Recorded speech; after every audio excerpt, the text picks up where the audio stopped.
Hey guys, welcome to another video from Get Out Alive Survival. My name is Chris. Thank you so much for stopping by. Really appreciate it. So for today's video, I want to do just a little talk with you guys, a little video about building a survival or bug out bag. If a survival situation or bug out situation comes up, you're going to want to already have a bag packed and ready to go. So planning now, when you have the time, when you're not in a survival situation, is crucial, because in a survival situation you want to strip the bag down to the absolute essentials. You want to have only the things you need with you. You want to make the most out of the space you have in the bag you have. Each bag is different in its setup, how much internal capacity it has, what the outside of the bag is set up for. So when you get your bag, you're going to want to kind of take time to try different setups, see what you need to pack, how you can pack it, and what fits your specific bag the best. Like I said, you want to have the essentials, and you want to have your bag lean and good to go for potentially long term.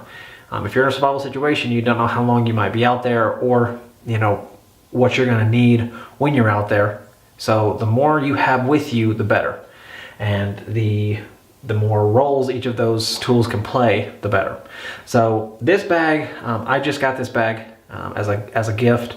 So it is not complete. I'm not done building this one out. This video is going to be more of a just kind of a let's get started kind of thing. I'm going to go over especially the outside of the bag today. This is a kind of tactical military bag setup. So it has a lot of area on the outside of it that you can attach equipment.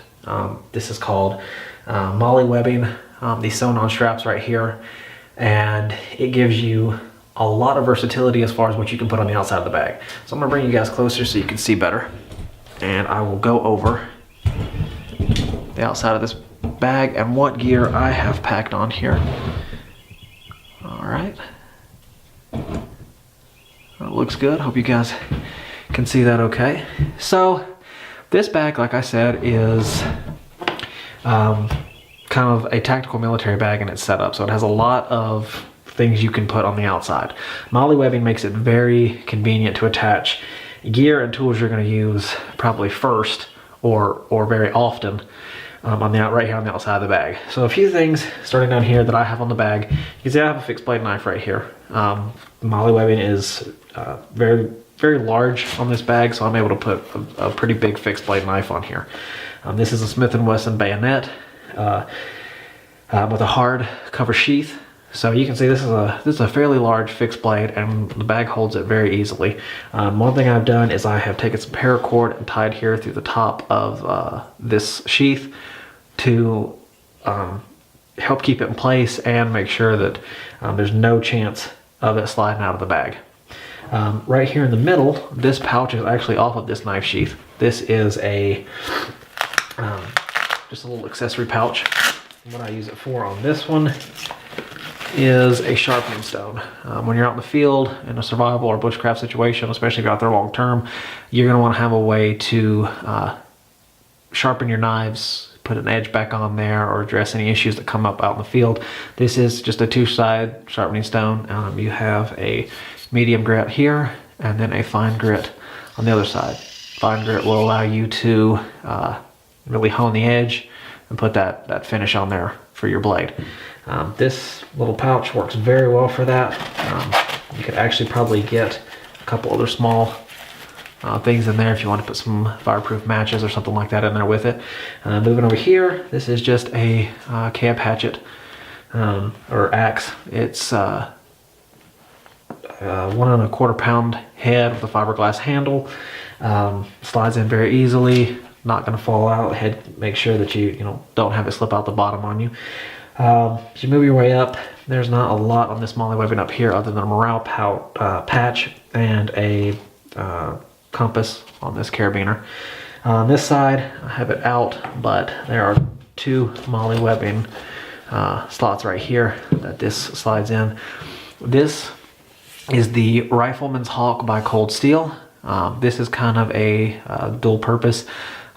This can also work in place of the camp axe to a degree. You can process some firewood with this. It also has a great hammer here on the back of it for pounding tent pegs or anything like that. If you're wanting to drive stakes or any hammering purposes you might find you need to use. This was a gift from a buddy of mine. You can see he's customized it somewhat. The Rifleman's Hawk normally has a black finish up here on the 1055 carbon steel head. He has stripped that off, and he's also done some steel wire here on the handle. But a very, very good tool. I am a big fan of tomahawks. Also, this is a great defensive weapon in a survival situation. If you need a self-defense weapon, this is, tomahawks have been used for centuries as a self-defense and just overall outdoor general purpose tool. So I keep that there on the side. It fits very easily, slides right into these two MOLLE webbing slots.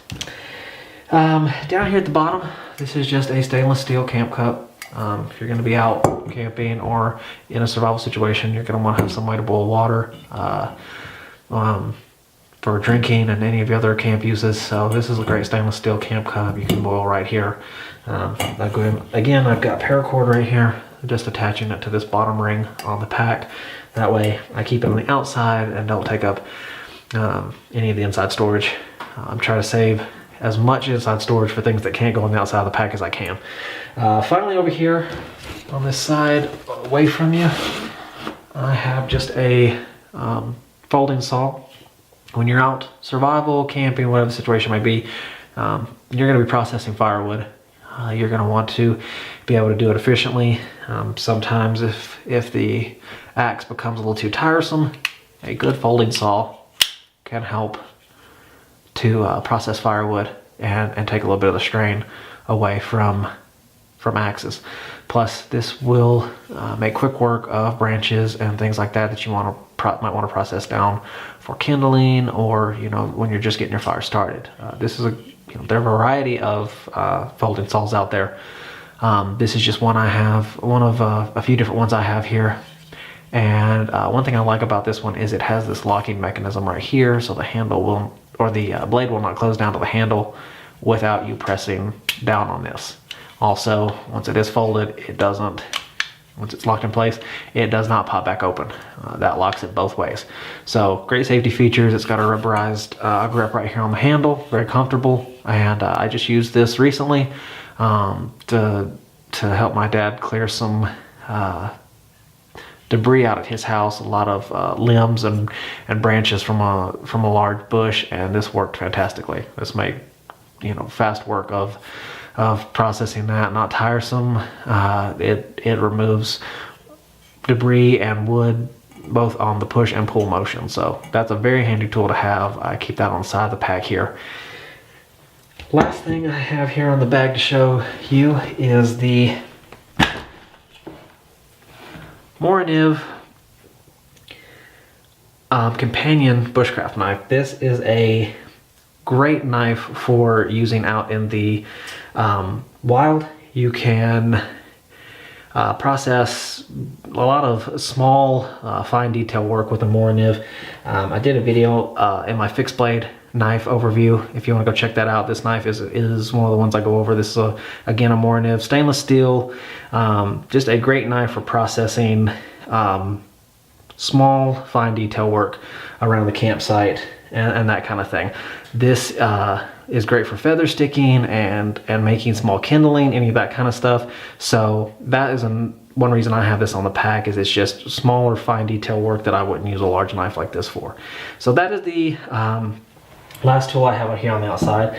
And one more thing I want to go over here with you is this is a survival kit, or a first aid kit that I have for my survival pack. I normally keep this in the back of my Jeep, but if I'm going out, I will definitely throw this here in the pack.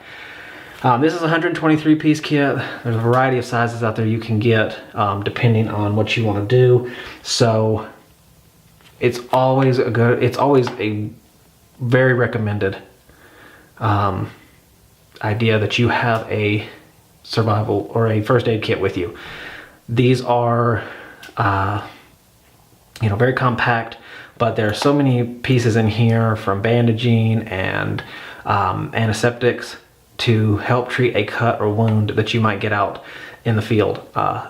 You want to prevent infection or disease as much as you can, especially in a survival situation, because you are going to be caring for these things firsthand on your own. So, highly recommend that you have a first aid kit in your survival pack. Even if you're just going out for a day hike, anything like that, you never know what may come up that you might need one of these for. So, that's the last piece for this video. Like I said, this bag is not completely finished, so I will do another video when I have this bag finished out. Really appreciate you guys stopping by. Welcome to Get Out Alive Survival. I'm going to have more videos coming up very soon here. I'm going to do a fire starting video here probably by the end of this week or the beginning of next week. And I'm going to do the part 2 of the fixed blade overview that I talked to you guys about. Field testing of some of those fixed blades we went over. Thanks again for stopping by. My name is Chris, and I will see you guys next time.